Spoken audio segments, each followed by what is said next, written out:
जय हिंद दोस्तों। हिंद क्लासेस में आप सबका स्वागत है। आज एक ऐसा टॉपिक देखेंगे जो हर किसी एग्जाम के लिए बहुत ज्यादा इंपॉर्टेंट होता है। वो टॉपिक है अनुच्छेद। आज अनुच्छेद 1 से अनुच्छेद 395 तक देखेंगे। चलिए तो शुरू करते हैं। आज की हमारी चर्चा का विषय है संविधान का भाग 1, संघ और उसका राज्य क्षेत्र। इसमें अनुच्छेद 1 से 4 तक आते हैं। जी बिल्कुल। और इसमें देखिए सबसे जरूरी बात यह है कि संसद को एक विशेष अधिकार है। अच्छा। हाँ, वो ये कि राष्ट्रपति की पूर्व अनुमति पर संसद किसी भी विदेशी राज्य को भारत में मिला सकती है। चलिए तो फिर एक एक करके अनुच्छेदों को देखते हैं। अनुच्छेद 1 क्या कहता है?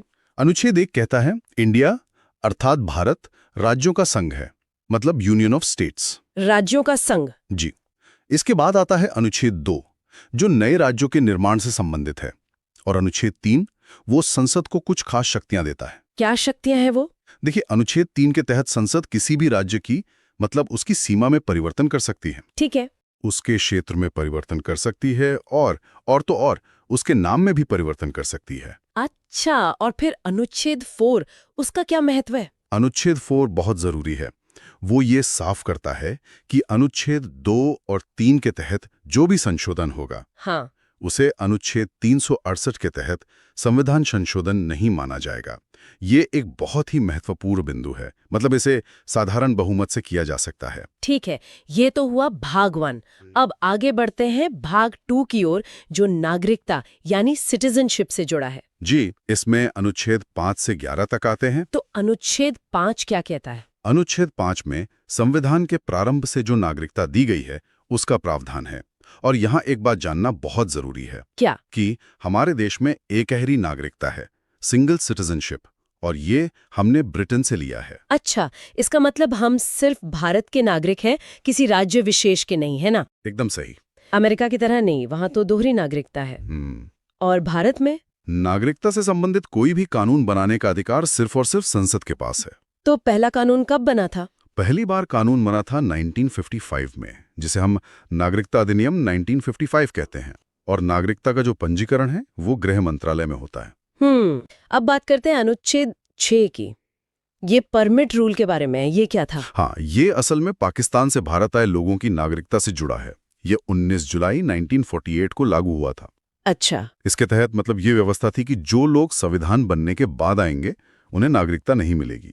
एक कट ऑफ डेट थी। और अनुच्छेद 7? वो उन लोगों के लिए था जो स्वतंत्रता के बाद भारत से पाकिस्तान चले गए, लेकिन संविधान बनने से पहले लौट आए। उन्हें नागरिकता देने की बात कही गई। ठीक है। अनुच्छेद 8, 9 और 10 तो काफी सीधे लगते हैं।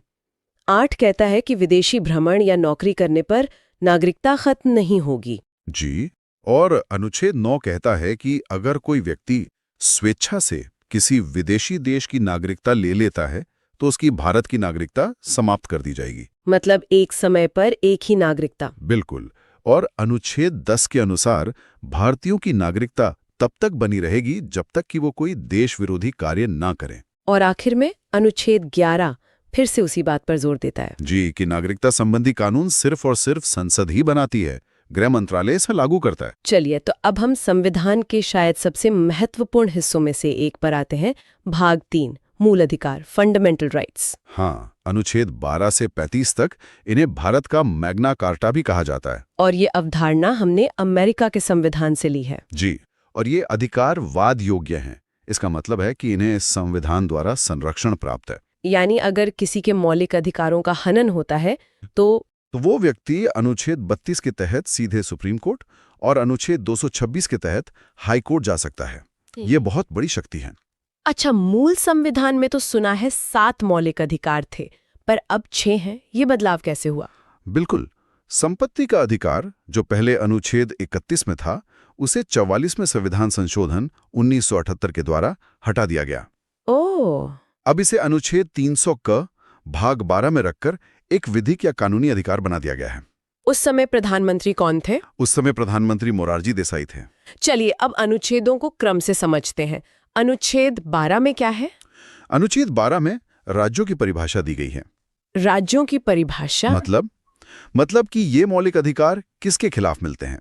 तो इसमें लोकसभा, राज्यसभा, विधानसभा, Vidhan Parishad, high court, supreme court, यहाँ तक कि LIC, NCERT, SSC जैसी संस्थाएं भी शामिल हैं। अच्छा, और अनुच्छेद 13? अनुच्छेद 13 बहुत ही शक्तिशाली है। ये कहता है कि कोई भी ऐसा कानून, चाहे वो पहले बना हो, अभी हो या भविष्य में बने, अगर वो मौलिक अधिकारों का उल्लंघन करता है तो उसे सुप्रीम कोर्ट द्वारा शून्य यानी कि वॉइड घोषित कर दिया जाएगा। अब आते हैं अधिकारों के पहले समूह पर, समानता का अधिकार, अनुच्छेद 14 से 18। जी, अनुच्छेद 14 में 2 बातें हैं। पहली, विधि के समक्ष समानता, ये हमने ब्रिटेन से ली है। और दूसरी, विधि के समान संरक्षण, ये अमेरिका से ली गई है। दोनों में बारीक फर्क है। ठीक है। अनुच्छेद 15 कहता है कि जाति, धर्म, लिंग, वंश और जन्म स्थान के आधार पर किसी भी सार्वजनिक स्थान पर भेदभाव नहीं किया जाएगा। जी, और अनुच्छेद 16 लोक नियोजन यानी सरकारी नौकरियों में अवसर की समानता की बात करता है। इसी के अंतर्गत नियोजन में आरक्षण का प्रावधान भी है। फिर आता है अनुच्छेद 17 जो अस्पृश्यता यानी छुआछूत का अंत करता है, और अनुच्छेद 18 उपाधियों का अंत करता है। लेकिन इसमें एक छूट भी है ना? मास्टर जी या फिर कर्नल, जनरल वगैरह। ठीक है। अगला समूह है स्वतंत्रता का अधिकार, अनुच्छेद 19 से 22। अनुच्छेद 19 तो बहुत ही व्यापक है। बहुत व्यापक है। अनुच्छेद 19 का में विचार और अभिव्यक्ति की स्वतंत्रता दी गई है। इसके कई हिस्से हैं।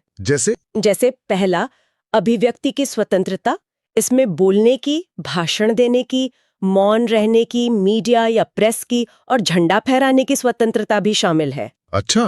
फिर है सभा करने की स्वतंत्रता, संगठन बनाने की स्वतंत्रता। देश में कहीं भी घूमने की स्वतंत्रता भी इसी में है। जी हाँ, चारों ओर घूमने की स्वतंत्रता, भारत के किसी भी क्षेत्र में बसने की स्वतंत्रता और कोई भी व्यवसाय करने की स्वतंत्रता। इसमें एक संपत्ति का अधिकार भी था शायद। हाँ, 19V में था, जो अब निरस्त हो चुका है और कानूनी अधिकार है, जैसा हमने पहले बात की। ठीक है। अब अनुच्छेद 20 ये अपराधों के लिए दोष सिद्धि के संबंध में संरक्षण देता है। जी। इसमें 3 प्रकार की स्वतंत्रता है। जी। पहली, एक गलती की एक ही सजा मिलेगी। ठीक है। दूसरी, सजा उस समय के कानून के आधार पर दी जाएगी, न कि पहले या बाद में बने कानून के आधार पर। और तीसरी, ये कि दोषी को स्वयं के खिलाफ गवाही देने के लिए बाध्य नहीं किया जाएगा। ये बहुत महत्वपूर्ण है। बिल्कुल। इसके बाद आता है अनुच्छेद 21 प्राण एवं दैहिक स्वतंत्रता का संरक्षण। इसे जीवन का अधिकार भी कहते हैं। हाँ, और ये बहुत विस्तृत है। इसमें व्यक्तिगत स्वतंत्रता, गरिमा के साथ जीने का अधिकार, निजता यानी प्राइवेसी, विदेश घूमने का अधिकार और यहाँ तक कि सोने की स्वतंत्रता भी शामिल है। सोने की स्वतंत्रता भी? जी, सुप्रीम कोर्ट ने इसकी बहुत व्यापक व्याख्या की है। और यहीं ये भी ध्यान दें कि नेशनल ग्रीन ट्रिब्यूनल यानी NGT का गठन 2010 में हुआ और स्वच्छ पर्यावरण और पेयजल उपलब्ध कराना भी सरकार का दायित्व है। एक और बहुत महत्वपूर्ण अनुच्छेद है 21 का। जी, अनुच्छेद 21 का। इसे 86वें संशोधन 2002 द्वारा जोड़ा गया था। और ये क्या कहता है? यह 6 से 14 वर्ष के सभी बच्चों को निःशुल्क और अनिवार्य शिक्षा का अधिकार देता है। ये 1 अप्रैल 2010 से लागू हुआ था। अच्छा, अब आते हैं अनुच्छेद 22 पर, जो गिरफ्तारी से संरक्षण देता है। हाँ, इसमें भी 3 प्रकार की स्वतंत्रता दी गई है। पहला, हिरासत में लेने का कारण बताना होगा। ठीक है। दूसरा, 24 घंटे के अंदर इसमें आने जाने का समय नहीं गिना जाएगा, न्यायालय में प्रस्तुत करना होगा। और तीसरा, गिरफ्तार व्यक्ति को अपने मनपसंद वकील रखने का अधिकार है। लेकिन इसमें एक निवारक निरोध अधिनियम का भी जिक्र आता है। वो क्या है? हाँ, वो इसका एक अपवाद है। यह एक विशेष कानून है जिसके तहत किसी व्यक्ति को अपराध करने के पहले ही गिरफ्तार किया जा सकता है। मतलब शक के आधार पर? यूं समझिए, इसमें बिना वकील, बिना कारण बताए अधिकतम 3 महीने तक नजरबंद कर सकते हैं। ये एक काफी विवादित प्रावधान रहा है। तो अब आगे बढ़ते हैं शोषण के विरुद्ध अधिकार और नीति निर्देशक तत्वों की ओर। बिल्कुल, और ये दोनों ही विषय बहुत दिलचस्प हैं। तो चलिए शुरू करते हैं शोषण के विरुद्ध अधिकार से। हमारे स्रोतों में इसका जिक्र है अनुच्छेद 23 और 24 में। सुनने में तो ये काफी सीधा लगता है, पर इसके अंदर की परतें क्या हैं? मतलब इसकी जड़ें बहुत गहरी हैं। अनुच्छेद 23 वो सीधे सीधे 2 चीजों पर रोक लगाता है। बलात्श्रम और बेगारी। हाँ, फोर्स्ड लेबर यानी किसी से जबरदस्ती काम करवाना, और बेगारी यानी बिना कोई वेतन दिए काम करवाना। और ये प्रथा मतलब आजादी से पहले तो बहुत ही आम थी। खासकर जमींदारी व्यवस्था में। अच्छा, तो एक तरह से यह अनुच्छेद हर भारतीय को गरिमा के साथ काम करने का अधिकार देता है। और अनुच्छेद 24 वो तो शायद बच्चों पर केंद्रित है ना? बिल्कुल, वो कहता है कि 14 साल से कम उम्र के जो बच्चे हैं उन्हें किसी भी कारखाने या खदान या किसी भी दूसरे खतरनाक काम में नहीं लगाया जा सकता। ये सिर्फ एक नियम नहीं बल्कि भारत के भविष्य को सुरक्षित करने जैसा है। एकदम सही। यह उस सोच को खत्म करता है जहां बच्चों के बचपन को काम में झोंक दिया जाता था। ठीक है, तो इसके बाद हमारे स्रोत में ले जाते हैं धार्मिक स्वतंत्रता के अधिकार की ओर, अनुच्छेद 25 से 28 तक। और भारत जैसे विविधता वाले देश के लिए तो ये कह सकते हैं संविधान की बुनियाद का एक मजबूत स्तंभ है। इसमें संतुलन की बात बहुत की जाती है। हाँ, और वो संतुलन बहुत आकर्षक है। देखिए, अनुच्छेद 25 हर एक व्यक्ति को, मतलब व्यक्तिगत तौर पर, अपने धर्म को मानने की आजादी देता है, मानने, उस पर चलने और उसका प्रचार करने की। ये एक पर्सनल राइट है। और फिर अनुच्छेद 26। फिर आता है अनुच्छेद 26 जो धार्मिक समूहों को, जैसे मंदिर, मस्जिद या मठों को सामूहिक रूप से अपने धार्मिक मामलों का प्रबंधन करने का अधिकार देता है। अच्छा, तो एक व्यक्तिगत और दूसरा सामूहिक। बिल्कुल, दोनों न रखा गया है। और फिर अनुच्छेद 27 और 28 ये दोनों राज्य के धर्मनिरपेक्ष चरित्र को और पक्का करते हैं। कैसे? अनुच्छेद 27 कहता है कि धर्म के लिए जो पैसा मैनेज किया जाता है उस पर कोई टैक्स नहीं लगेगा। हाँ। और अनुच्छेद 28 साफ करता है कि सरकारी स्कूलों में कोई धार्मिक शिक्षा नहीं दी जाएगी। मतलब राज्य और धर्म के बीच एक स्पष्ट रेखा। एकदम। और इसी से जुड़ा हुआ है अल्पसंख्यकों की संस्कृति और शिक्षा का अधिकार, अनुच्छेद 29 और 30। हाँ, ये भारत की खूबसूरती को बचाने का एक कह सकते हैं संवैधानिक कवच है। अनुच्छेद 29 क्या कहता है? वो कहता है कि किसी भी अल्पसंख्यक को उसकी भाषा, लिपि या संस्कृति के आधार पर किसी शिक्षण संस्थान में प्रवेश से नहीं रोका जाएगा।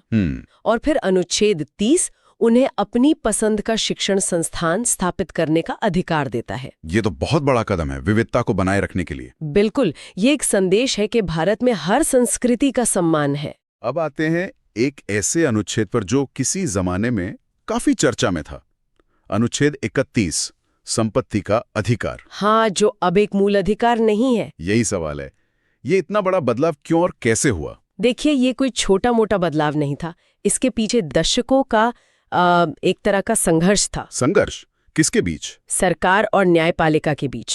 आजादी के बाद सरकार जमींदारी उन्मूलन और भूमि सुधार जैसे बड़े सामाजिक बदलाव लाना चाहती थी। ताकि जमीन कुछ लोगों के हाथ से निकलकर आम किसानों तक पहुंचे। बिल्कुल, लेकिन यहाँ सरकार की सामाजिक न्याय की नीति और नागरिकों के संपत्ति के मूल अधिकार के बीच सीधी टक्कर हो रही थी। मतलब सरकार जमीन लेना चाहती थी और लोग कहते थे कि ये हमारा मूल अधिकार है। एकदम सही। कई सालों तक संसद और सुप्रीम कोर्ट में इसी बात पर खींचतान चलती रही। तो फिर समाधान क्या निकला? अंत में 1978 में 44वें संशोधन के जरिए सरकार ने संपत्ति के अधिकार को मूल अधिकारों की सूची से ही हटा दिया। और उसे कहाँ रखा गया? अब ये अनुच्छेद 300 क के तहत सिर्फ एक कानूनी या कहीं विधिक अधिकार है। जिसका मतलब ये है कि सरकार कानून का पालन करके आपकी संपत्ति ले सकती है, मनमाने ढंग से नहीं। बिल्कुल। इस एक बदलाव ने भारत के समाजवादी झुकाव को एक तरह से स्पष्ट कर दिया। वाह, ये तो सिर्फ एक अनुच्छेद का हटना नहीं बल्कि एक पूरी राजनीतिक और सामाजिक कहानी है। सही बात है। अब आते हैं उस अनुच्छेद पर जिसे बाबा साहेब आम्बेडकर ने संविधान की आत्मा कहा था, अनुच्छेद 32। ऐसा क्या है इस अनुच्छेद में? ये बहुत ही महत्वपूर्ण सवाल है। इसे ऐसे समझिए, मान लीजिए आपको बहुत सारे अधिकार दे दिए गए, लेकिन अगर उन अधिकारों के उल्लंघन पर आप कहीं शिकायत ही नहीं कर सकते तो उन अधिकारों का क्या मतलब? वो तो बस कागज पर लिखी अच्छी बातें रह जाएंगी। बिल्कुल। अनुच्छेद 32 इसी समस्या का समाधान है। कैसे? ये खुद एक मूल अधिकार है जो कहता है कि अगर आपके किसी भी मूल अधिकार का हनन होता है तो आप सीधे सुप्रीम कोर्ट जा सकते हैं। अच्छा, सीधे सुप्रीम कोर्ट? हाँ, हाई कोर्ट जाने का विकल्प तो अनुच्छेद 226 के तहत है ही। ये अधिकार बाकी सभी अधिकारों को लागू करने की गारंटी देता है। और इसीलिए अंबेडकर ने इसे आत्मा कहा। हाँ, क्योंकि इसके बिना संविधान का शरीर कह सकते हैं बेजान होता। तो एक बार जल्दी से मूल अधिकारों के वर्गीकरण को दोहरा लेते हैं जैसा हमारे स्रोत की टेबल में दिया गया है। हाँ, जरूर। समानता का अधिकार अनुच्छेद 14 से 18, स्वतंत्रता का अधिकार 19 से 22, शोषण के विरुद्ध अधिकार 23-24, धार्मिक स्वतंत्रता का अधिकार 25 से 28, सही। फिर शिक्षा एवं संस्कृति का अधिकार 29-30 और अंत में संवैधानिक उपचारों का अधिकार अनुच्छेद 32। बिल्कुल, और ये भी याद रखना जरूरी है कि ये अधिकार असीमित नहीं है। मतलब इन पर कुछ सीमाएं भी हैं। हाँ, जैसे अनुच्छेद 33 संसद को राष्ट्रीय सुरक्षा के हित में सेना, मीडिया और गुप्तचरों के मूल अधिकारों को सीमित करने की शक्ति देता है। और अनुच्छेद 34 उसके तहत भारत के किसी भी क्षेत्र में सेना का कानून यानी मार्शल लॉ लागू किया जा सकता है। ठीक है, तो ये था भाग 3। अब हम संविधान के एक बिल्कुल अलग हिस्से की तरफ बढ़ते हैं, जहां अधिकार नहीं बल्कि निर्देश हैं। सही पकड़ा। भाग 4 यानी राज्य के नीति निर्देशक तत्व, अनुच्छेद 36 से 51 तक। हाँ, जिन्हें डीपीएसपी भी कहते हैं, और ये आयरलैंड के संविधान से लिए गए हैं। और इनका उद्देश्य क्या है? इनका मुख्य उद्देश्य है भारत में सामाजिक और आर्थिक लोकतंत्र की स्थापना करना, एक लोक कल्याणकारी राज्य बनाना। लेकिन यहाँ एक महत्वपूर्ण सवाल उठता है, अगर ये सरकार के लिए निर्देश हैं और सरकार इन्हें पूरा ना करे तो क्या कोई नागरिक कोर्ट जा सकता है? यही तो सबसे दिलचस्प बात है, और इसका जवाब है नहीं। नहीं, ये वाद योग्य नहीं है। मतलब आप इन्हें लेकर कोर्ट नहीं जा सकते। अच्छा। इसी पर केटी शाह का वो प्रसिद्ध कथन है कि यह एक ऐसा चेक है जो बैंक की मर्जी पर ही भजाया जा सकता है। तो फिर इन्हें संविधान में रखने का मतलब क्या था? ये तो बस एक नैतिक मार्गदर्शन की तरह हो गए। बिल्कुल, ये एक नैतिक जिम्मेदारी है, और लोकतंत्र में हर 5 साल में जनता की अदालत तो लगती ही है ना? सही बात। अगर सरकार इन लक्ष्यों पर काम नहीं करती तो जनता उसे चुनाव में सबक सिखा सकती है। तो चलिए कुछ प्रमुख निर्देशक तत्वों को देखते हैं। अनुच्छेद 38 लोक कल्याणकारी राज्य की बात करता है। हाँ, और अनुच्छेद 39 में समान कार्य के लिए समान वेतन का सिद्धांत है। और इसी में बाद में 42वें संशोधन से अनुच्छेद 39 क जोड़ा गया। 39 का? हाँ, 39 क, जो निःशुल्क विधिक सहायता का प्रावधान करता है ताकि न्याय सबके लिए सुलभ हो। बिल्कुल। अनुच्छेद 40 तो बहुत ही प्रसिद्ध है, पंचायती राज का गठन। हाँ, ये गांधीवादी विचारधारा का प्रतीक है। और अनुच्छेद 44 भी आजकल बहुत चर्चा में है, समान सिविल संहिता, यूनिफॉर्म सिविल कोड। हाँ, काफी चर्चा में है। हमारे स्रोत बताते हैं कि ये सबसे पहले गोवा में और उसके बाद उत्तराखंड में लागू हुआ। और ये विवादास्पद इसलिए है क्योंकि इसका लक्ष्य है कि शादी, तलाक जैसे मामलों में सभी धर्मों के लिए एक जैसा कानून हो, जिससे इसकी टक्कर धार्मिक स्वतंत्रता के अधिकार से होती है। एकदम। बच्चों की शिक्षा से जुड़ा एक और महत्वपूर्ण अनुच्छेद है 45। हाँ, ये 6 वर्ष से कम आयु के बच्चों के लिए निःशुल्क शिक्षा, पोषाहार और स्वास्थ्य देखभाल का प्रावधान करता है। और भी कई महत्वपूर्ण निर्देश हैं, जैसे अनुच्छेद 47। हाँ, अनुच्छेद 47 पोषाहार स्तर को ऊंचा करने और शराब जैसे नशीले पदार्थों पर रोक की बात करता है। अच्छा, और अनुच्छेद 48? वो कृषि और पशुपालन को बढ़ावा देने के साथ साथ दुधारू पशुओं की हत्या पर रोक की बात करता है। पर्यावरण संरक्षण भी इसमें शामिल है। हाँ, वो बाद में जोड़ा गया। अनुच्छेद 48 क में वन, पर्यावरण और वन्य जीवों के संरक्षण की बात है। और भी हैं? हाँ, अनुच्छेद 49 राष्ट्रीय स्मारकों की सुरक्षा की बात करता है। अनुच्छेद 50 कार्यपालिका और न्यायपालिका के पृथक्करण की, और अनुच्छेद 51 अंतर्राष्ट्रीय शांति को बढ़ावा देने का निर्देश देता है। तो ये थे राज्य के नीति निर्देशक तत्व। अब अंत में आते हैं भाग 4 क पर, मौलिक कर्तव्य, फंडामेंटल ड्यूटीज। एक दिलचस्प बात यह है कि ये मूल संविधान का हिस्सा नहीं थे, इन्हें बाद में जोड़ा गया। हाँ, 1976 में 42वें संशोधन के माध्यम से सरदार स्वर्ण सिंह समिति की सिफारिश पर। और इसका स्रोत रूस था, उस समय का सोवियत संघ। हाँ, तो शुरुआत में कितने कर्तव्य थे? मूल संविधान में तो 0 थे। 1976 में 10 कर्तव्य जोड़े गए। और वर्तमान में कुल 11 हैं। 11वां कर्तव्य जो शिक्षा से संबंधित है वो 2002 में 86वें संशोधन द्वारा जोड़ा गया। और क्या ये भी राज्य के नीति निर्देशक तत्वों की तरह वादयोग्य नहीं है? बिल्कुल, इन्हें भी न्यायालय द्वारा लागू नहीं कराया जा सकता। इन्हें प्रभावी बनाने के लिए 1993 में J.S. वर्मा समिति का गठन किया गया था। तो ये एक तरह से नागरिकों के लिए नैतिक दिशा निर्देश है। सही पकड़ा। तो आज की इस चर्चा में हमने मूल अधिकारों को पूरा किया, राज्य के नीति निर्देशक तत्वों को समझा और मौलिक कर्तव्यों पर भी नजर डाली। हाँ, अधिकार, निर्देश और कर्तव्य, इन तीनों के बीच का जो रिश्ता है वो हमने देखा। बहुत भाग 5 संघ संविधान का सबसे बड़ा भाग है। यहाँ हम राष्ट्रपति, उपराष्ट्रपति और संसद को ट्रिक्स के साथ देखेंगे। हाँ, और ये भाग अनुच्छेद 52 से 151 तक फैला है। काफी बड़ा है और ये हमारे देश की केंद्रीय सरकार की मतलब पूरी रूपरेखा तय करता है। चलिए इसके पीछे की सोच को समझते हैं। बिल्कुल, आज हम सिर्फ अनुच्छेद नहीं रटेंगे बल्कि उनके पीछे का क्यों भी समझेंगे। और हाँ, कुछ ऐसी ट्रिक्स देखेंगे जो प्रतियोगी परीक्षाओं की तैयारी करने वालों के लिए तो वरदान है ही, पर एक आम नागरिक को भी हमारे देश का ढांचा समझने में मदद करेंगी। एकदम सही। तो सबसे पहले आते हैं भारत के राष्ट्रपति, देश के प्रथम नागरिक। इनके पद, चुनाव और शक्तियों से जुड़े अनुच्छेदों को याद करने के लिए एक बड़ी मशहूर एक एक्रोनिम है। हाँ, एक ट्रिक है जो अनुच्छेद 52 से 61 तक को कवर करती है।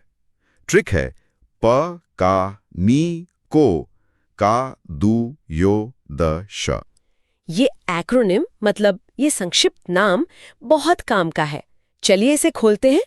प से है अनुच्छेद 52, राष्ट्रपति का पद, मतलब भारत का एक राष्ट्रपति होगा जी।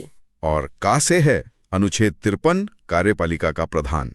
इसका मतलब है कि संघ की सारी कार्यकारी शक्ति राष्ट्रपति में निहित होगी। हाँ, लेकिन वो नाम मात्र के प्रधान हैं। असली शक्ति प्रधानमंत्री और उनकी मंत्री परिषद के पास होती है। ठीक है, इसके बाद आता है नी से अनुच्छेद 54, राष्ट्रपति का निर्वाचन। और ये एक बहुत दिलचस्प प्रक्रिया है। हाँ, इसमें कौन कौन वोट डालता है? इसमें लोकसभा, राज्यसभा और सभी राज्यों की विधानसभाओं के केवल निर्वाचित सदस्य ही वोट डालते हैं। अच्छा, तो मनोनीत सदस्य नहीं? जी नहीं, मनोनीत सदस्य यानी नॉमिनेटेड मेंबर्स इसमें हिस्सा नहीं लेते। ये सुनिश्चित करता है कि राष्ट्रपति का चुनाव सीधे तौर पर जनता के चुने हुए प्रतिनिधियों द्वारा हो। और चुनाव जीतने के लिए एक खास कोटा होता है ना? हाँ बिल्कुल, यहीं पर ट्रिक का अगला हिस्सा आता है। को से अनुच्छेद 55, निर्वाचन का कोटा। 50% + 1। सही।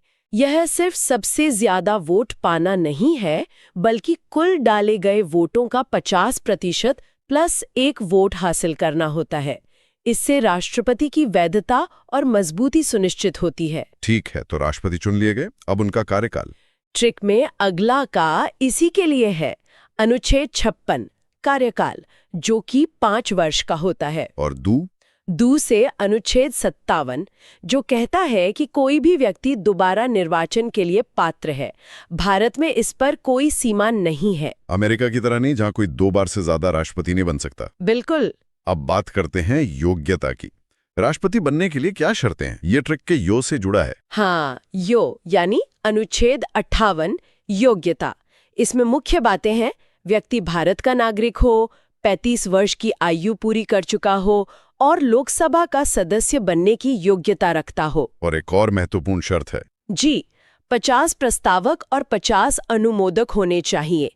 ये इसलिए ताकि केवल गंभीर उम्मीदवार ही चुनाव में खड़े हों। सही बात है। और ट्रिक के आखिर में है द, श, म। इनका क्या मतलब है?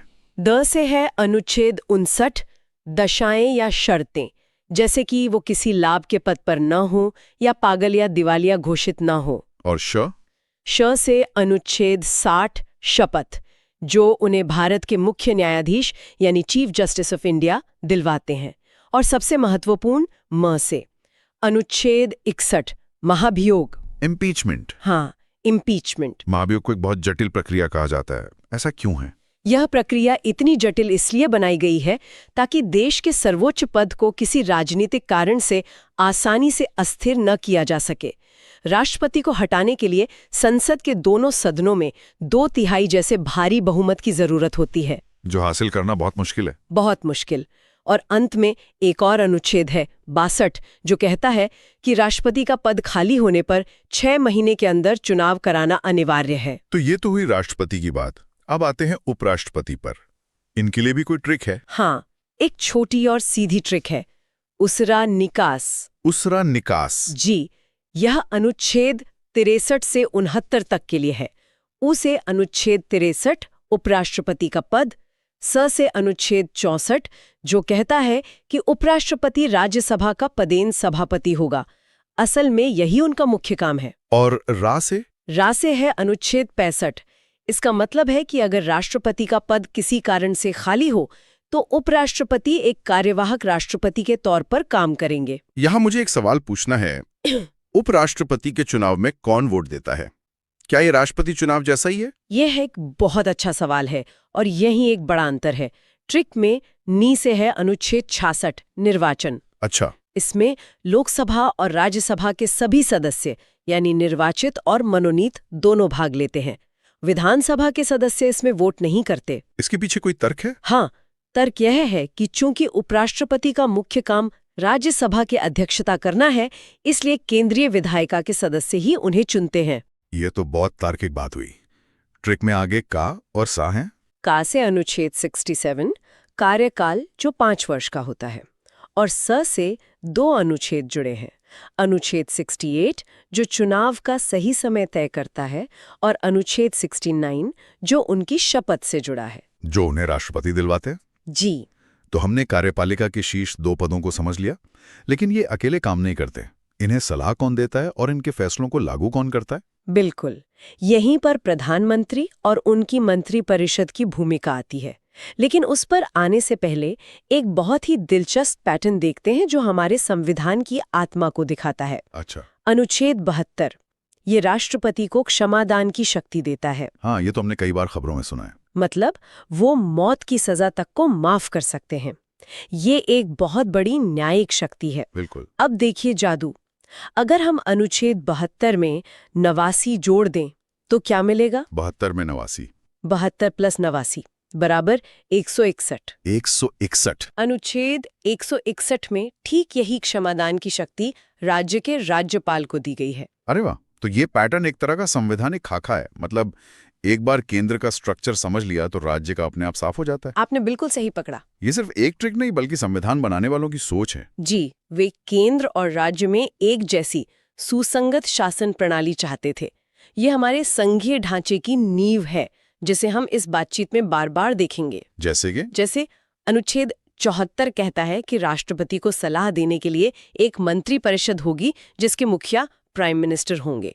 अब आप अंदाजा लगाइए। ठीक है, तो अनुच्छेद 74 अगर मैं इसमें 89 जोड़ूं, 74 प्लस 89 बराबर 163। तो अनुच्छेद 163 में राज्यों के लिए ऐसा ही कुछ होगा। एकदम सही। अनुच्छेद 163 में राज्यपाल को सलाह देने के लिए राज्य की मंत्रिपरिषद का प्रावधान है। यही पैटर्न अनुच्छेद 75 पर भी लागू होता है। मंत्रियों की नियुक्ति से जुड़ा। हाँ। 75 प्लस 89 बराबर 164 जो राज्यपाल द्वारा राज्य के मंत्रियों की नियुक्ति की बात करता है। कमाल है। इसी कड़ी में एक और महत्वपूर्ण पद आता है महान्यायवादी यानी अटॉर्नी जनरल का। हाँ, अनुच्छेद 76 ये देश के सबसे बड़े कानून अधिकारी होते हैं जो सरकार को कानूनी मामलों पर सलाह देते हैं। इनकी नियुक्ति राष्ट्रपति करते हैं। जी, और ये राष्ट्रपति के प्रसाद पर्यंत ही अपने पद पर रहते हैं। मतलब इनका कोई निश्चित कार्यकाल नहीं होता। मैंने सुना है कि इनके पास एक अनोखी शक्ति होती है। वो संसद का हिस्सा न होते हुए भी वहां की कार्यवाही में भाग ले सकते हैं। ये बात अनुच्छेद 88 में कही गई है। ये थोड़ा अजीब है ना? अजीब लगता है, लेकिन इसका उद्देश्य ये है कि जब भी संसद में किसी कानूनी या तकनीकी बिल पर चर्चा हो तो सरकार का पक्ष रखने के लिए देश का सबसे बड़ा कानूनी दिमाग वहां मौजूद हो। मतलब वे बोल सकते हैं, बहस में हिस्सा ले सकते हैं। जी, लेकिन वोट नहीं कर सकते क्योंकि वे जनता के चुने हुए प्रतिनिधि नहीं हैं। और मैं शर्त लगा सकता हूं कि यहां भी प्लस 89 वाला पैटर्न काम करता होगा। आपकी शर्त आप जीत गए। 76 प्लस 89 बराबर 165।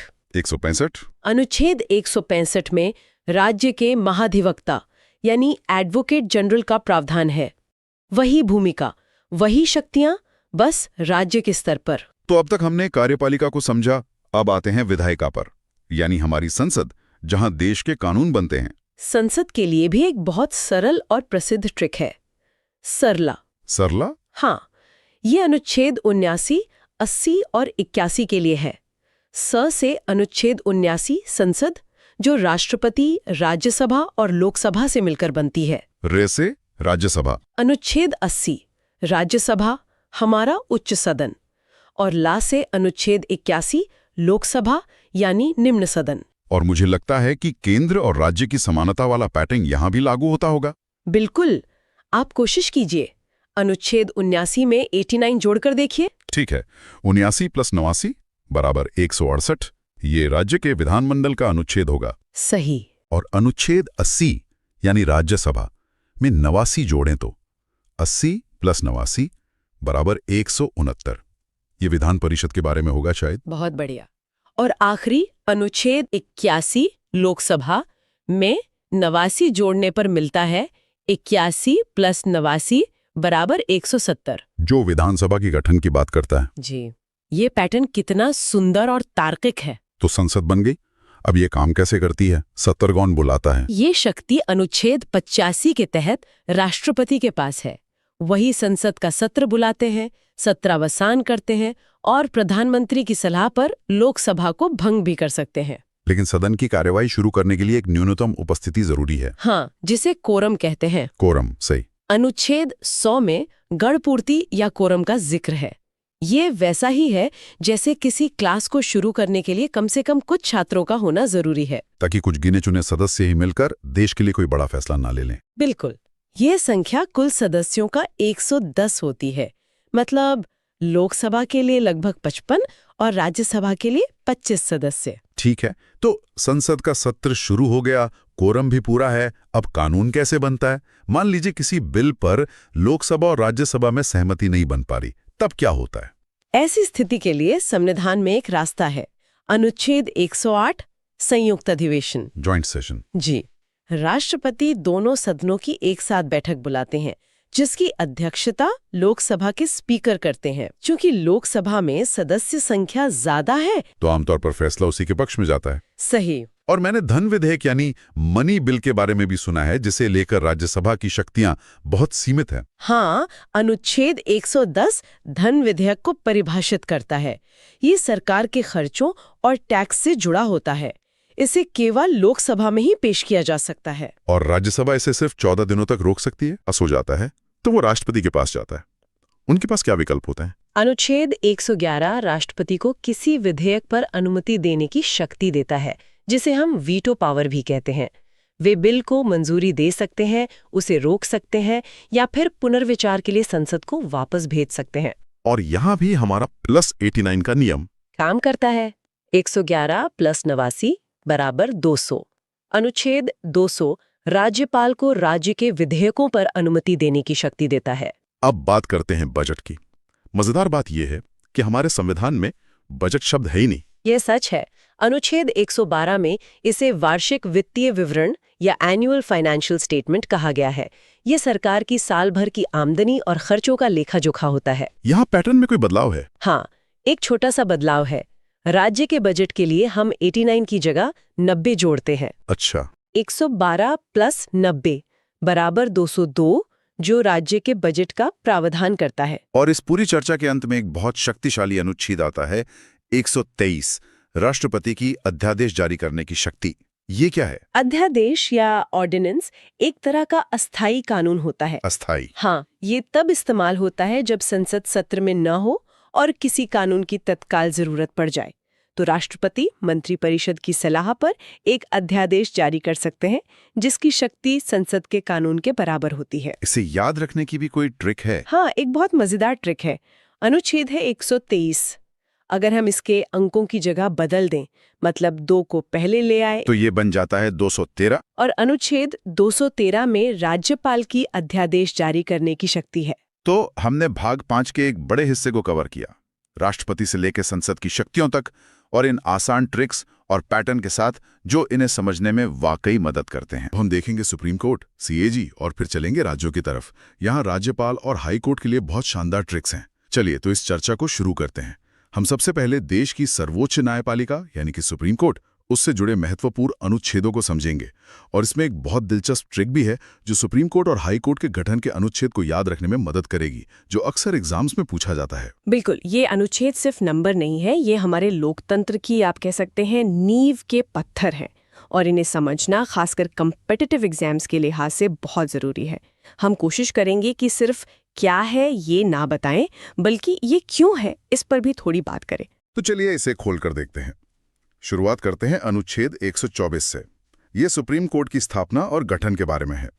एक तरह से ये सुप्रीम कोर्ट का जन्म प्रमाण पत्र है। और यहीं पर वो ट्रिक आती है जिसकी मैं बात कर रहा था। देखिए, अनुच्छेद है 124।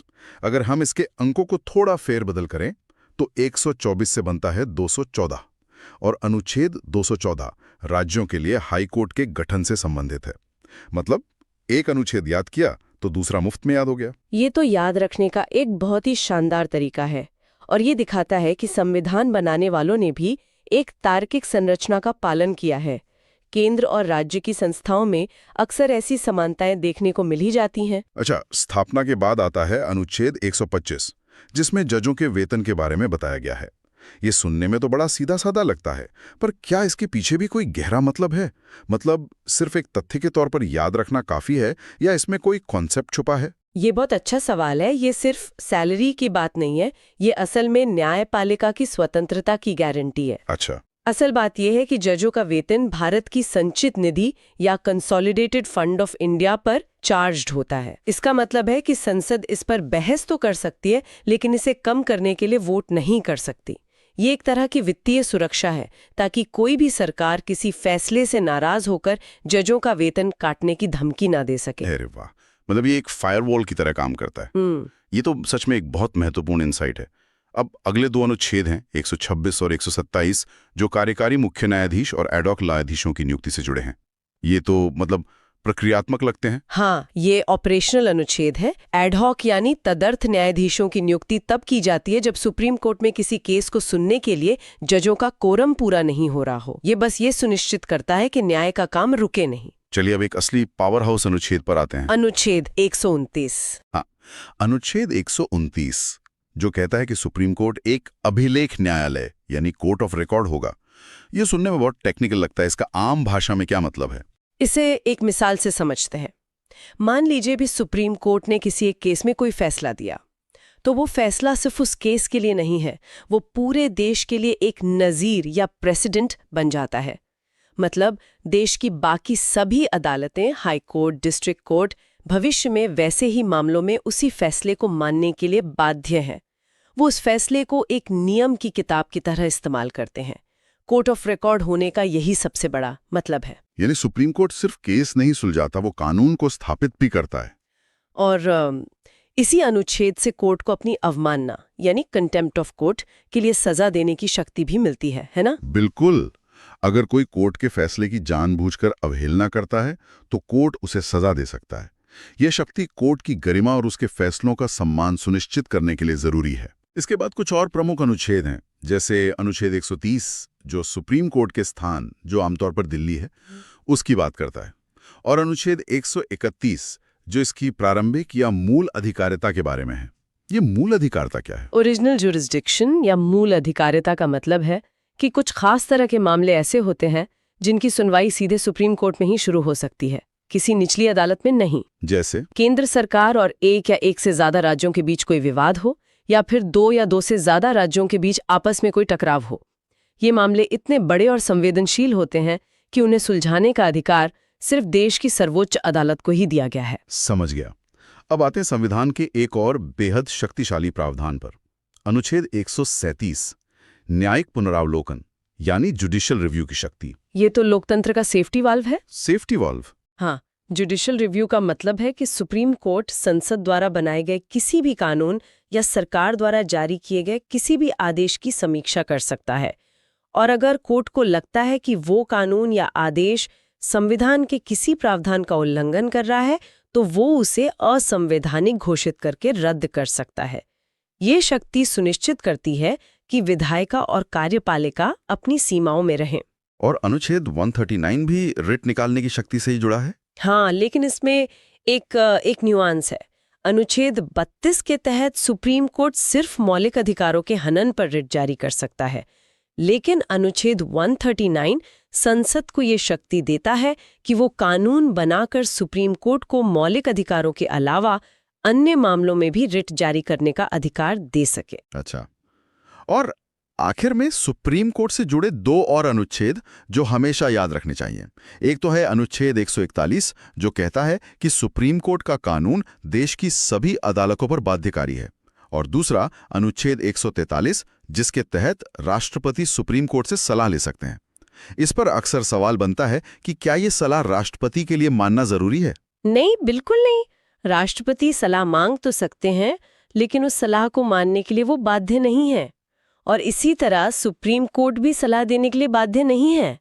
हालांकि आमतौर पर वो सलाह देता है, ये एक सलाहकारी अधिकारिता है, बाध्यकारी नहीं। तो ये थी सुप्रीम कोर्ट की कहानी, जो सिर्फ एक अदालत नहीं बल्कि संविधान की संरक्षक है। अब उस संस्था की ओर बढ़ते हैं जो देश के खजाने की संरक्षक है। मेरा मतलब है कंट्रोलर एंड ऑडिटर जनरल, यानी भारत का नियंत्रक एवं महालेखा परीक्षक। जी, कंट्रोलर एंड ऑडिटर जनरल को पब्लिक पर्स का वॉचडॉग भी कहा जाता है। इनका काम ये देखना है कि सरकार ने जो पैसा संसद से मंजूर करवाया, वो सही तरीके से सही जगह पर खर्च हुआ भी या नहीं। इससे जुड़े 3 प्रमुख अनुच्छेद हैं। अनुच्छेद 148 में कंट्रोलर एंड ऑडिटर जनरल के पद की बात की गई है, और अनुच्छेद 149 उनकी शक्तियों और कर्तव्यों को बताता है। इनकी सबसे बड़ी शक्ति क्या है? इनकी सबसे बड़ी शक्ति है इनका दायरा। कंट्रोलर एंड ऑडिटर जनरल सिर्फ केंद्र सरकार ही नहीं, बल्कि सभी राज्य सरकारों और सरकारी कंपनियों के खातों की भी जांच करता है। ये एक बहुत बड़ी जिम्मेदारी है, और इस काम को बिना किसी डर या दबाव के करने के लिए उन्हें कार्यकाल की सुरक्षा दी गई है। उन्हें हटाना उतना ही मुश्किल है जितना सुप्रीम कोर्ट की जज को हटाना। तो ये अपनी रिपोर्ट किसे देते हैं? अनुच्छेद 151 इसी बारे में है ना? जी। अनुच्छेद 151 के अनुसार कंट्रोलर एंड ऑडिटर जनरल केंद्र सरकार से जुड़ी अपने ऑडिट रिपोर्ट राष्ट्रपति को सौंपते हैं, और राष्ट्रपति उसे संसद के दोनों सदनों के पटल पर रखवाते हैं।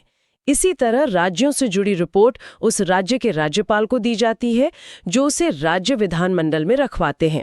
और यहीं से असली कहानी शुरू होती है। हम अक्सर अखबारों में पढ़ते हैं कि कंट्रोलर एंड ऑडिटर जनरल की रिपोर्ट से कोई घोटाला सामने आया और संसद में हंगामा हो गया। तो क्या कंट्रोलर एंड ऑडिटर जनरल किसी को सजा दे सकता है? नहीं, कंट्रोलर एंड ऑडिटर जनरल का काम सजा देना नहीं है। वो एक ऑडिटर है, प्रोसिक्यूटर नहीं।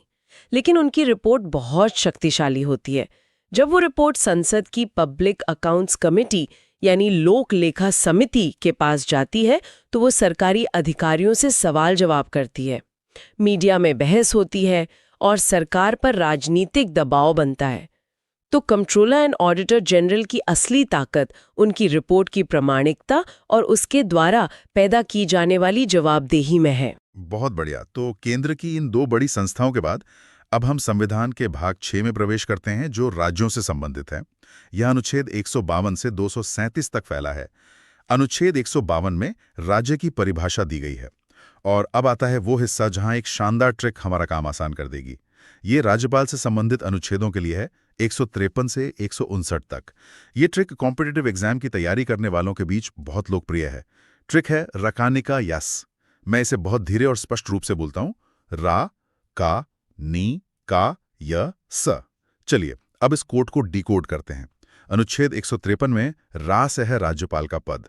अनुच्छेद 154 में का से है कार्यपालिका शक्ति।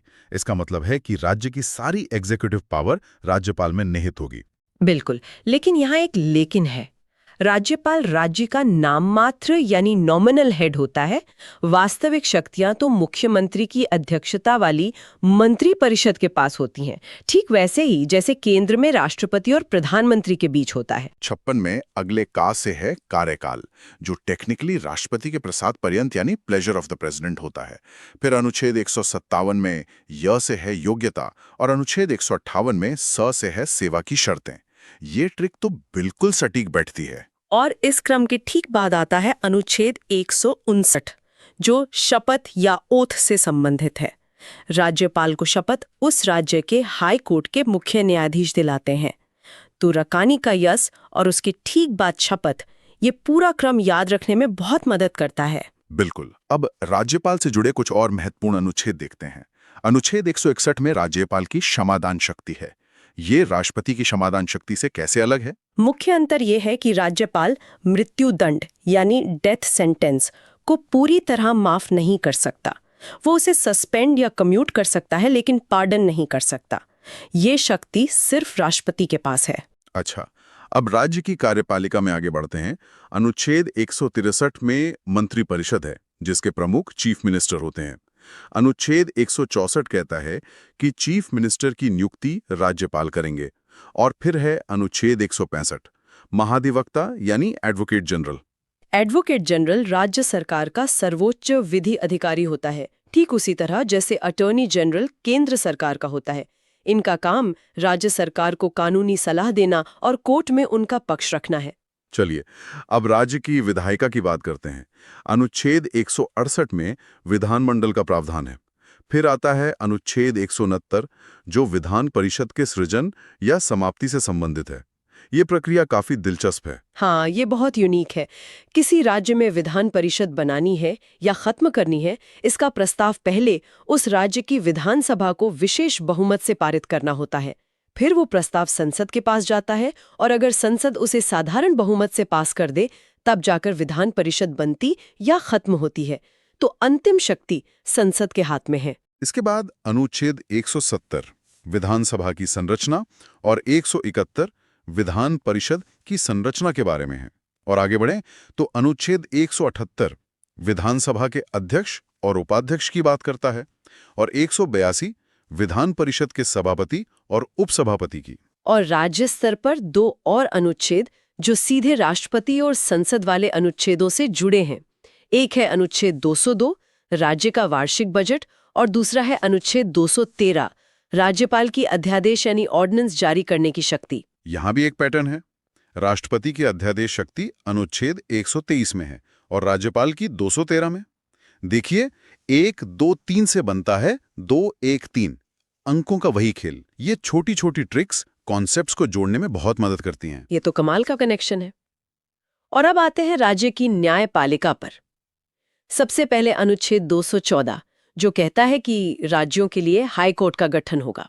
याद है हमारी पहली ट्रिक 124 से 214। जी बिल्कुल। फिर आता है अनुच्छेद 226 जिसके तहत हाई कोर्ट रिट जारी कर सकता है। ये नागरिकों के मौलिक अधिकारों की रक्षा के लिए एक बहुत शक्तिशाली उपकरण है।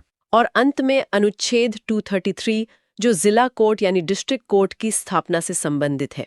यहाँ एक बात अक्सर पूछी जाती है कि सुप्रीम कोर्ट यानी अनुच्छेद 32 और हाई कोर्ट अनुच्छेद 226 इनकी रिट शक्तियों में क्या फर्क है? तो बात यह है कि मौलिक अधिकारों के मामले में दोनों रिट जारी कर सकते हैं, लेकिन हाई कोर्ट का रिट क्षेत्राधिकार कुछ मामलों में सुप्रीम कोर्ट से भी व्यापक है। वो मौलिक अधिकारों के अलावा अन्य कानूनी अधिकारों अदर लीगल राइट्स के हनन पर भी रिट जारी कर सकता है। तो शुरू करते हैं भाग 7 से, जो एक तरह की ऐतिहासिक पहेली है। यह अब संविधान का हिस्सा ही नहीं है। सही कहा। भाग 7 जिसमें सिर्फ एक अनुच्छेद था 238, उसे 1956 में 7वें संविधान संशोधन के जरिए हटा दिया गया। देखिए आजादी के बाद भारत में राज्यों की अलग अलग श्रेणियां थीं। लिस्ट ए में वो राज्य थे जो सीधे ब्रिटिश गवर्नर के अधीन थे, फिर रियासतें थीं और इसी तरह के दूसरे वर्गीकरण थे। अच्छा। तो 1956 के राज्य पुनर्गठन कानून ने इन सब को खत्म करके एक जैसे राज्य और केंद्र शासित प्रदेश बना दिए। इसलिए इस पुराने वर्गीकरण वाले भाग 7 की जरूरत ही नहीं रही। मतलब ये संविधान का एक ऐसा पन्ना है जिसे समय के साथ बदल दिया गया। इसके ठीक बाद आता है भाग 8 जो यूनियन टेरिटरी यानी केंद्र शासित प्रदेशों से जुड़ा है। हाँ, इसके अनुच्छेद 239 से 242 तक है।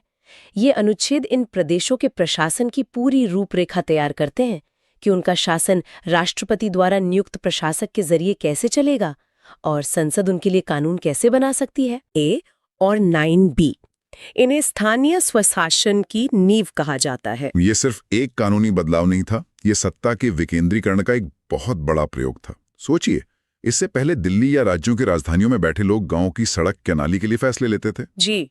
इन संशोधनों ने फैसला लेने की ताकत सीधे गांव और शहर के लोगों के हाथ में दे दी। तो सबसे पहले भाग 9 की बात करते हैं जो पंचायतों से जुड़ा है। जी, भाग 9 को 73वें संविधान संशोधन 1993 द्वारा जोड़ा गया। इसमें अनुच्छेद 243A से लेकर 243O तक शामिल हैं। ये ग्रामीण भारत में त्रिस्तरीय पंचायती राज व्यवस्था की स्थापना करता है, यानी ग्राम स्तर पर ग्राम पंचायत, ब्लॉक स्तर पर पंचायत समिति और जिला स्तर पर जिला परिषद। इसने न केवल स्थानीय शासन को संवैधानिक दर्जा दिया, बल्कि महिलाओं और SC/ST समुदायों के लिए आरक्षण सुनिश्चित करके सामाजिक न्याय की दिशा में भी एक बड़ा कदम उठाया। और फिर शहरों के लिए भी इसी तर्ज पर एक व्यवस्था बनाई गई। लेकिन क्या शहरी और ग्रामीण स्थानीय निकायों की शक्तियां और समस्याएं एक जैसी हैं या संविधान उन्हें अलग अलग तरह से देखता है? बहुत अच्छा सवाल है। संविधान दोनों की जरूरतें अलग अलग समझता है। इसीलिए उसी साल 74वें संशोधन 1993 द्वारा भाग 9A जोड़ा गया, जो नगर पालिकाओं से संबंधित है। इसमें अनुच्छेद 243P से लेकर 243G तक हैं। अच्छा। शहरों की समस्याएं अलग होती हैं, जैसे शहरी नियोजन, पानी की सप्लाई, कूड़ा प्रबंधन। ये संशोधन इन समस्याओं से निपटने के लिए नगर निगम, नगर पालिका परिषदों जैसे निकायों को शक्तियां और जिम्मेदारियां देता है। तो मतलब ढांचा एक जैसा है, लेकिन काम का स्वरूप अलग है। बिल्कुल। और इसी कड़ी में सबसे नया है भाग 9B, जो सहकारिता यानी कोऑपरेटिव सोसाइटीज के बारे में। हाँ, इसे 97वें संशोधन 2011 में जोड़ा गया। इसका उद्देश्य देश भर में सहकारी समितियों को मजबूत करना था। ये समितियां अर्थव्यवस्था का एक महत्वपूर्ण हिस्सा हैं, खासकर कृषि और बैंकिंग क्षेत्र में। यह संशोधन उनके लोकतांत्रिक, स्वायत्त और पेशेवर कामकाज को बढ़ावा देने के लिए नियम तय करता है। तो हमने देखा कि सत्ता कैसे सबसे निचले स्तर तक पहुंचती है, लेकिन संविधान कुछ क्षेत्रों के लिए विशेष प्रावधान भी करता है, जैसा कि भाग 10 में है। बिल्कुल। भाग 10 अनुसूचित और जनजातीय क्षेत्रों के प्रशासन से संबंधित है। इसका मुख्य अनुच्छेद है 244। इसी अनुच्छेद से शक्ति लेकर SC/ST एक्ट 1989 जैसे कानून बने, ताकि इन समुदायों को अत्याचार से बचाया जा सके। इसी में एक और विशेष अनुच्छेद है 244 का, जो विशेष रूप से असम के कुछ जनजातीय क्षेत्रों के लिए एक स्वायत्त राज्य के निर्माण का रास्ता बनाता है। तो क्या ये कहना सही होगा कि संविधान निर्माता इस बात को लेकर बहुत सजग थे कि एक साइज सब पर फिट नहीं होगा, और इसीलिए उन्होंने कुछ क्षेत्रों की विशेष संस्कृति और जरूरतों को ध्यान में रखते हुए ऐसे विशेष प्रावधान रखे? आपने बिल्कुल सही समझा। यही भारतीय संविधान की खूबसूरती है। ये विविधता को पहचानता है और उसका सम्मान करता है। तो हमने देखा कि शक्ति नीचे तक कैसे जाती है। अब उस क्लासिक रस्साकशी पर आते हैं जो हमेशा चलती रहती है, केंद्र और राज्यों के बीच शक्ति का संतुलन।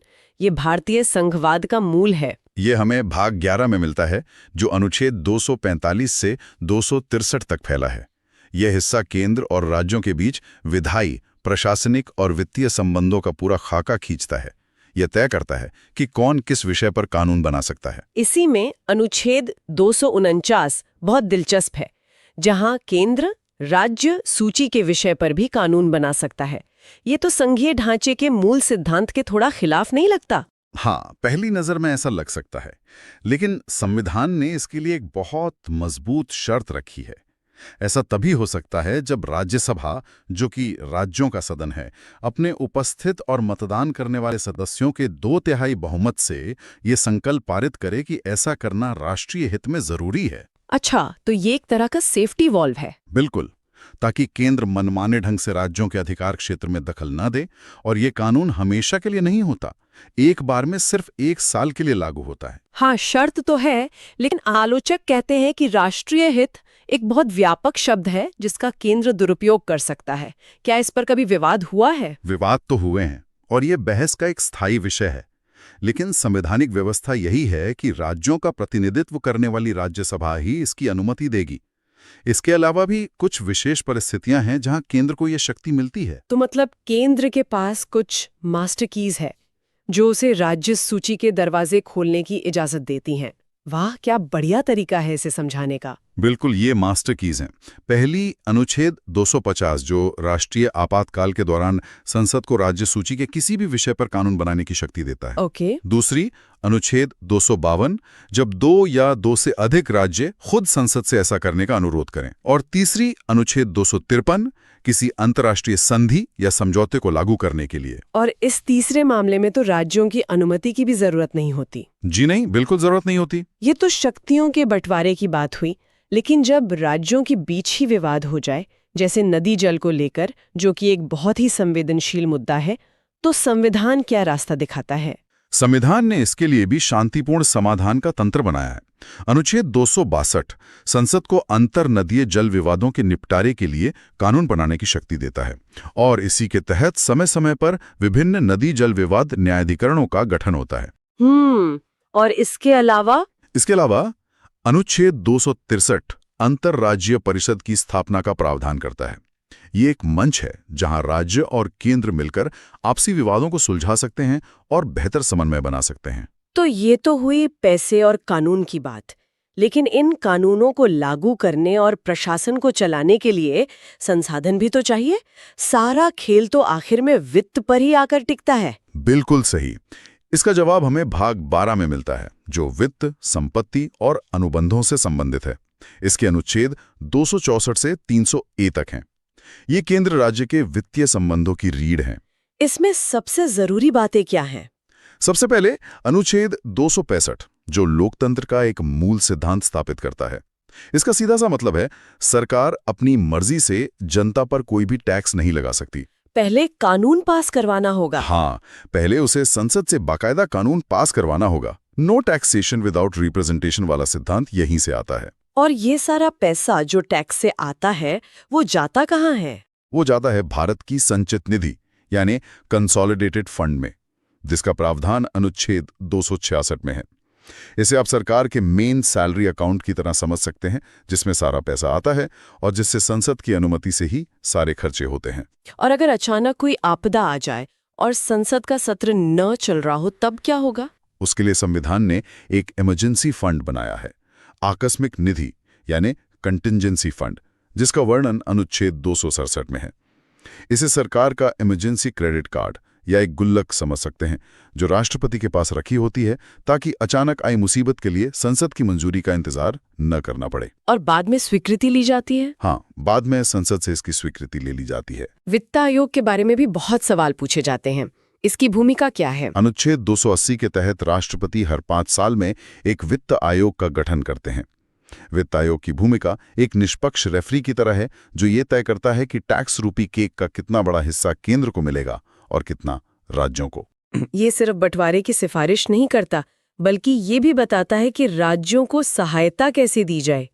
इसकी सिफारिशें भारत के राजकोषीय संघवाद की नींव हैं। और संपत्ति का अधिकार, जो कभी मौलिक अधिकार था, उसका क्या हुआ? उसे 44वें संविधान संशोधन 1978 द्वारा मौलिक अधिकारों की सूची से हटाकर भाग 12 में ही अनुच्छेद 300 क के तहत एक कानूनी अधिकार बना दिया गया। अच्छा, तो अब ये एक कानूनी अधिकार है। जी। इसका मतलब ये है कि सरकार कानून की प्रक्रिया का पालन किए बिना किसी को उसकी संपत्ति से वंचित नहीं कर सकती।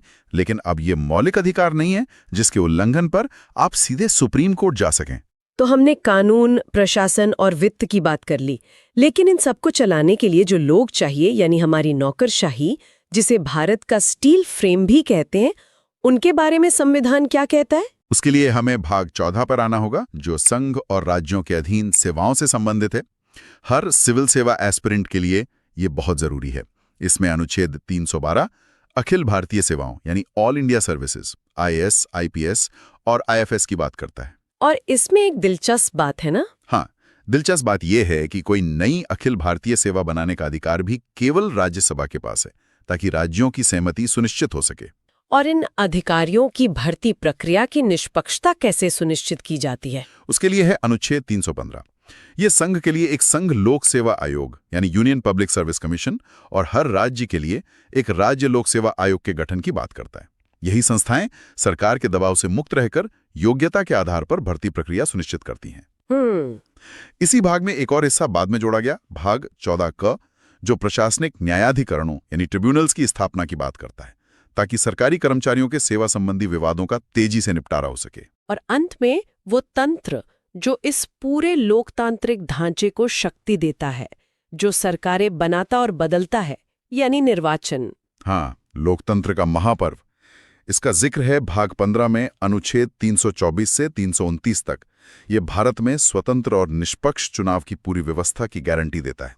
इसमें 2 अनुच्छेद सबसे महत्वपूर्ण माने जाते हैं। बिल्कुल, इसमें 2 अनुच्छेद सबसे महत्वपूर्ण हैं। कौन कौन से? पहला है अनुच्छेद 324। ये संसद, राज्य विधानमंडलों, राष्ट्रपति और उपराष्ट्रपति के चुनावों के संचालन, निर्देशन और नियंत्रण के लिए एक स्वतंत्र निर्वाचन आयोग के गठन का प्रावधान करता है। यही आयोग है जो ये सुनिश्चित करता है कि चुनाव निष्पक्ष हों। इसे असीम शक्तियां दी गई हैं। और दूसरा अनुच्छेद जो सीधे हम नागरिकों से जुड़ा है, वो है अनुच्छेद 326, जो वयस्क मताधिकार के सिद्धांत को स्थापित करता है। ये कहता है कि लोकसभा और राज्यों की विधानसभाओं के चुनाव वयस्क मताधिकार के आधार पर होंगे। कोई भी नागरिक जो 18 वर्ष से अधिक आयु का है और कानून द्वारा अयोग्य नहीं है, उसे धर्म, जाति, लिंग या जन्मस्थान के आधार पर भेदभाव किए बिना मतदान का अधिकार होगा। एक व्यक्ति एक वोट एक मूल्य। जी, यही एक व्यक्ति एक वोट एक मूल्य का महान सिद्धांत है जो हर नागरिक को बराबर बनाता है। तो आज हमने भाग 7 से लेकर भाग 15 तक का एक लंबा सफर तय किया। हमने देखा कि कैसे संविधान ने भाग 16 जो कुछ वर्गों के लिए विशेष उपबंधों की बात करता है, तो भाग 16 का जिक्र आते ही सबसे पहले आरक्षण शब्द दिमाग में आता है। हमारे संविधान निर्माताओं ने राजनीतिक प्रतिनिधित्व सुनिश्चित करने के लिए क्या व्यवस्था की? उन्होंने इसकी नींव बहुत मजबूती से रखी है। अनुच्छेद 330 सीधे लोकसभा में सीटों के आरक्षण की बात करता है। इसके तहत अनुसूचित जातियों यानी एससी के लिए 84 और अनुसूचित जनजातियों एसटी के लिए 47 सीटें आरक्षित की गई हैं। और ये आंकड़े जनसंख्या के अनुपात पर आधारित हैं, है ना? बिल्कुल, और समय समय पर बदलते भी हैं। इसी तरह अनुच्छेद 332 राज्यों की विधानसभाओं में एससी और एसटी समुदायों के लिए सीटें आरक्षित करता है। और एक एंग्लो इंडियन समुदाय का भी तो प्रावधान था, जिसे लेकर हाल ही में काफी चर्चा हुई थी। हाँ था। ये एक बेहतरीन सवाल है कि ये था ही क्यों? हाँ, मतलब आजादी के वक्त इस समुदाय के लिए ये खास प्रावधान रखे ही क्यों गए थे? देखिए, आजादी के समय एंग्लो इंडियन समुदाय बहुत छोटा था और चुनाव जीतकर सदन में आना उनके लिए लगभग नामुमकिन था। तो संविधान निर्माताओं को लगा कि उनकी आवाज संसद और विधानसभाओं में सुनी जानी चाहिए। तो उन्होंने मनोनयन का रास्ता चुना। जी, अनुच्छेद 331 के तहत राष्ट्रपति लोकसभा में 2 सदस्य और अनुच्छेद 333 के तहत राज्यपाल विधानसभा में 1 सदस्य मनोनीत कर सकते थे। तो फिर इतने सालों बाद इन्हें हटाने के पीछे क्या सोच थी? क्या ये अप्रासंगिक हो गए थे? कह सकते हैं। सरकार का तर्क था कि अब इस समुदाय की आबादी काफी कम हो गई है, तो 104वें संविधान संशोधन 2020 के जरिए इस प्रावधान को आगे नहीं बढ़ाया गया। अच्छा, तो ये 104वां संशोधन था। हाँ, और इसी संशोधन ने एक और महत्वपूर्ण काम किया। अनुच्छेद 334 के तहत SC/ST के लिए जो आरक्षण है वो हर 10 साल में समाप्त हो जाता है, जिससे संसद को आगे बढ़ाना पड़ता है। हाँ, तो 104वें संशोधन ने इस आरक्षण को 2020 से बढ़ाकर 2030 तक कर दिया, लेकिन एंग्लो इंडियन वाले मनोनयन को आगे नहीं बढ़ाया, तो वो प्रभावी रूप से समाप्त हो गया। ठीक है, तो सीटों में आरक्षण तो दे दिया, लेकिन अगर किसी के साथ भेदभाव हो रहा हो या उनके अधिकारों का हनन हो रहा हो, तो वो शिकायत लेकर कहाँ जाए? क्या इसके लिए भी कोई सिस्टम बनाया गया? बिल्कुल, और यहीं पर संविधान की खूबसूरती दिखती है। उसने सिर्फ अधिकार नहीं दिए, बल्कि उन अधिकारों की रक्षा के लिए संस्थाएं भी बनाई। अच्छा, यहाँ एक पैटर्न देखिए। अनुच्छेद 338 के तहत पहले अनुसूचित जाति और जनजाति के लिए एक ही राष्ट्रीय आयोग हुआ करता था। एक ही? हाँ, एक ही। लेकिन बाद में ये महसूस किया गया कि दोनों समुदायों के मुद्दे और जरूरतें अलग-अलग हैं, तो इसमें बदलाव किया गया। तो इन्हें अलग-अलग कर दिया गया? जी हाँ, संविधान में संशोधन करके इसे बांटा गया।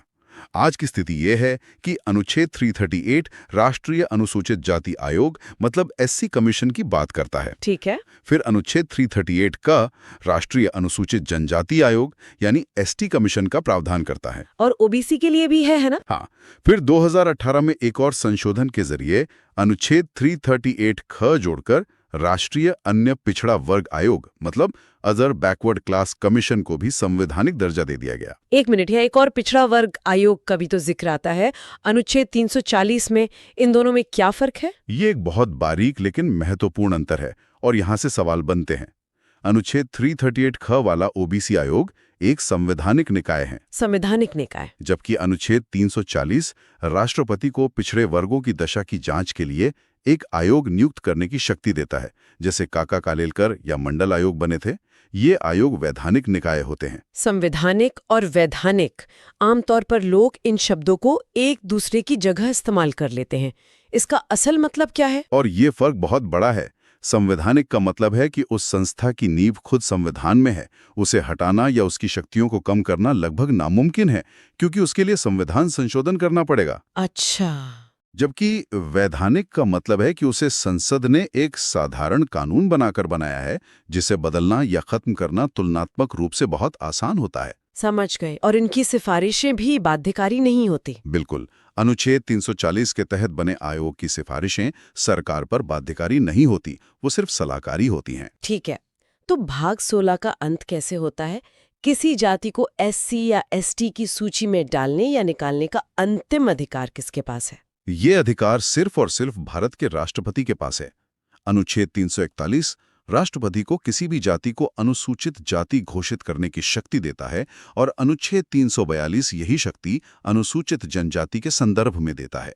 तो समाज के कुछ वर्गों को राजनीतिक प्रतिनिधित्व और संस्थागत सुरक्षा देने के बाद संविधान निर्माताओं के सामने अगली बड़ी चुनौती क्या थी? अगली चुनौती थी संवाद की।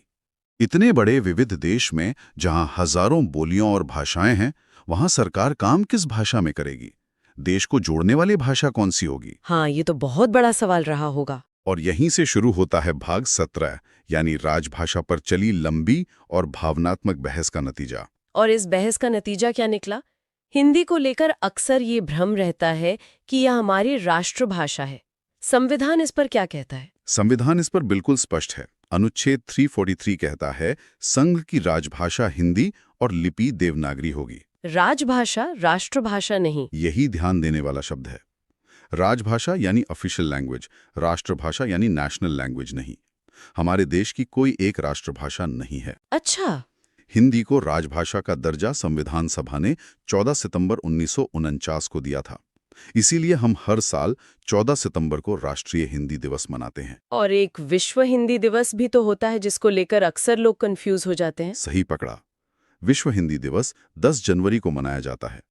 इसका संबंध पहले विश्व हिंदी सम्मेलन से है जो 10 जनवरी 1975 को नागपुर में हुआ था। तो राष्ट्रीय हिंदी दिवस 14 सितंबर और विश्व हिंदी दिवस 10 जनवरी। बिल्कुल।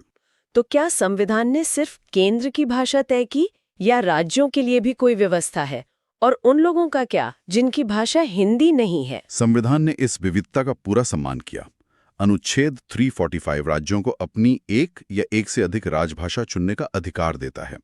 इसीलिए आप देखती हैं कि पंजाब में पंजाबी, तमिलनाडु में तमिल और पश्चिम बंगाल में बंगाली आधिकारिक कामकाज की भाषा है। इससे भी आगे जाकर अनुच्छेद 350 का एक बहुत ही प्रगतिशील बात कहता है। ये कहता है कि भाषाई अल्पसंख्यकों को प्राथमिक स्तर पर शिक्षा उनकी अपनी मातृभाषा में देने का पूरा प्रयास किया जाना चाहिए। ये तो सच में बहुत गहरी सोच है। और हिंदी के विकास के लिए भी कोई निर्देश है? हाँ, अनुच्छेद 351 केंद्र सरकार को ये जिम्मेदारी देता है कि वो हिंदी भाषा के विकास और प्रसार के लिए काम करे। साथ ही अनुच्छेद 344 में एक राजभाषा आयोग के गठन का भी प्रावधान है। तो सामाजिक और भाषाई चुनौतियों से निपटने के बाद अब हम एक बहुत ही गंभीर विषय पर आते हैं। तब क्या हो जब देश पर ही कोई संकट आ जाए, युद्ध, विद्रोह या कोई आर्थिक तबाही? बिल्कुल। अब हम बात कर रहे हैं भाग 18 की, यानी आपातकालीन प्रावधानों की। ये वो सेफ्टी वॉल्व है जो संविधान निर्माताओं ने देश को असाधारण परिस्थितियों से बचाने के लिए बनाया था। और इसकी प्रेरणा जर्मनी के संविधान से ली गई है ना? जी हाँ, जर्मनी के वाइमर संविधान से। इसमें 3 तरह के आपातकाल की चर्चा है। कौन कौन से हैं ये 3? पहला और सबसे गंभीर है अनुच्छेद 352 के तहत राष्ट्रीय आपातकाल।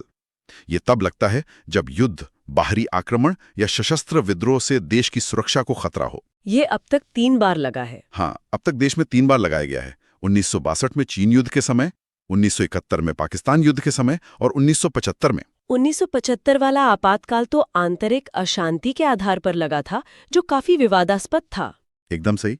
और उसी विवाद के कारण बाद में 44वें संविधान संशोधन के जरिए आंतरिक अशांति जैसे अस्पष्ट शब्द को हटाकर उसकी जगह सशस्त्र विद्रोह यानी आर्म्ड रिबेलियन शब्द डाल दिया गया, ताकि इसका दुरुपयोग ना हो सके। बिल्कुल। और दूसरा आपातकाल? दूसरा है अनुच्छेद 356, जिसे हम आम भाषा में राष्ट्रपति शासन कहते हैं। ये तब लगाया जाता है जब किसी राज्य का संवैधानिक तंत्र विफल हो जाए। इसे राजकीय आपात भी कहते हैं। लेकिन राष्ट्रपति शासन का तो बहुत ज्यादा राजनीतिक दुरुपयोग होने के भी आरोप लगते रहे हैं। हाँ, लगते रहे हैं, जबकि संविधान निर्माताओं ने इसे एक डेड लेटर यानी मृत पत्र की तरह देखा था, जिसका इस्तेमाल शायद ही कभी हो। लेकिन हकीकत में इसका बहुत इस्तेमाल हुआ है। और इसके दुरुपयोग की क्षमता को एक और अनुच्छेद बढ़ा देता है, जो भाग 19 में छिपा है। भाग 19? वो तो प्रकीर्ण यानी मिसलेनियस विषयों पर है। उसका आपातकाल से क्या लेना देना? यही तो संविधान की परतों को खोलने का मजा है। भाग 19 का अनुच्छेद 365 कहता है कि अगर कोई राज्य केंद्र सरकार द्वारा दिए गए दिशा निर्देशों का पालन करने में असफल रहता है तो राष्ट्रपति यह मान सकते हैं कि उस राज्य में संवैधानिक तंत्र विफल हो गया है। 1 मिनट, लेकिन ये तो बहुत खतरनाक लग रहा है। इसका मतलब तो ये हुआ कि केंद्र सरकार किसी भी राज्य में अपनी मर्जी से राष्ट्रपति शासन लगा सकती है। आपकी आशंका बिल्कुल जायज है। यह अनुच्छेद 356 को लागू करने का एक और आधार दे देता है और केंद्र को राज्यों के ऊपर एक जबरदस्त शक्ति प्रदान करता है। और तीसरा आपातकाल? तीसरा है अनुच्छेद 360 यानी वित्तीय आपातकाल। यह तब लगाया जा सकता है जब देश की वित्तीय स्थिरता को खतरा हो। सौभाग्य से भारत में आज तक इसे लगाने की नौबत नहीं आई है। तो हमने देखा कि संविधान संकट से कैसे निपटता है, लेकिन समय के साथ समाज बदलता है, जरूरतें बदलती हैं। क्या संविधान में खुद को बदलने की कोई व्यवस्था है? और यही चीज हमारे संविधान को एक जीवंत दस्तावेज बनाती है। इसका जवाब है भाग 20 का इकलौता और शायद सबसे शक्तिशाली अनुच्छेदों में से एक अनुच्छेद 368। अच्छा, यही अनुच्छेद संसद को संविधान में संशोधन करने की प्रक्रिया और शक्ति दोनों देता है। पर क्या ये शक्ति असीमित है? क्या संसद पूरे संविधान को बदल सकती है? नहीं, यहीं पर न्यायपालिका की भूमिका आती है। प्रसिद्ध केशवानंद भारती मामले में सुप्रीम कोर्ट ने मूल संरचना यानी बेसिक स्ट्रक्चर का सिद्धांत दिया, जिसका मतलब है कि संसद संविधान के मूल ढांचे को नहीं बदल सकती। बिल्कुल, जैसे लोकतंत्र, धर्मनिरपेक्षता, शक्तियों का बंटवारा, इन सबको नहीं बदला जा सकता। चलिए, अब हम भाग 21 पर आते हैं, जिसमें कुछ अस्थायी और विशेष प्रावधान है।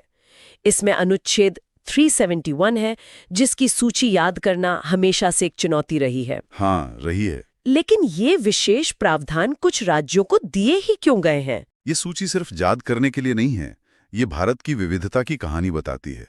हर राज्य की अपनी खास ऐतिहासिक, सांस्कृतिक या भौगोलिक वजह थी। जैसे अनुच्छेद 371A नागालैंड के लिए है, ये उनके पारंपरिक कानूनों और भूमि अधिकारों की रक्षा के लिए था। अच्छा, तो हर अक्षर के पीछे एक पूरी कहानी है। बिल्कुल। तो इस सूची को याद रखने का कोई आसान तरीका है? आसान तो नहीं, पर एक क्रम है जिसे दोहराना पड़ता है।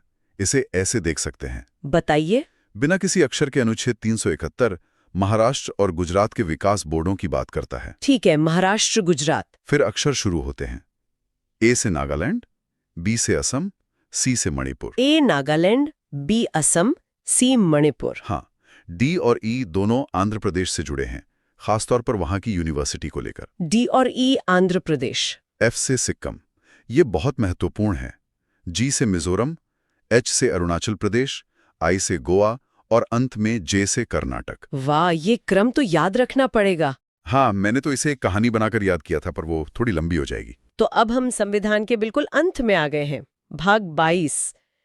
इस महान दस्तावेज का समापन कैसे होता है? इसका समापन भाषणों से नहीं, बल्कि कुछ अंतिम औपचारिकताओं से होता है जो दस्तावेज को पूरा करती हैं। अनुच्छेद 393 इस दस्तावेज का संक्षिप्त नाम बताता है, भारत का संविधान, द कॉन्स्टिट्यूशन ऑफ इंडिया। जी। और इसके लागू होने की तारीख? वो अनुच्छेद 394 में बताई गई है, 26 जनवरी 1950। ठीक है। हालांकि ये जानना दिलचस्प है कि नागरिकता, चुनाव जैसे कुछ जरूरी अनुच्छेद 26 नवंबर 1949 को ही लागू कर दिए गए थे। मजे की बात है, हमारा संविधान मूल रूप से तो सिर्फ अंग्रेजी में लिखा गया था। इसके हिंदी संस्करण का क्या हुआ? बहुत अच्छा पॉइंट है। सालों बाद 1987 में 58 संशोधन के जरिए अनुच्छेद 394 क जोड़ा गया, जो संविधान के हिंदी में प्राधिकृत पाठ यानी ऑथराइज्ड टेक्स्ट का प्रावधान करता है। मतलब अपने ही देश के संविधान का आधिकारिक हिंदी रूप आने में 37 साल लग गए। हाँ, कह सकते हैं। तो जैसे ही ये नया संविधान लागू हुआ, जो पुराने कानून थे जो ब्रिटिश काल से चले आ रहे थे, उनका क्या हुआ? उसके लिए है हमारा अंतिम अनुच्छेद 395।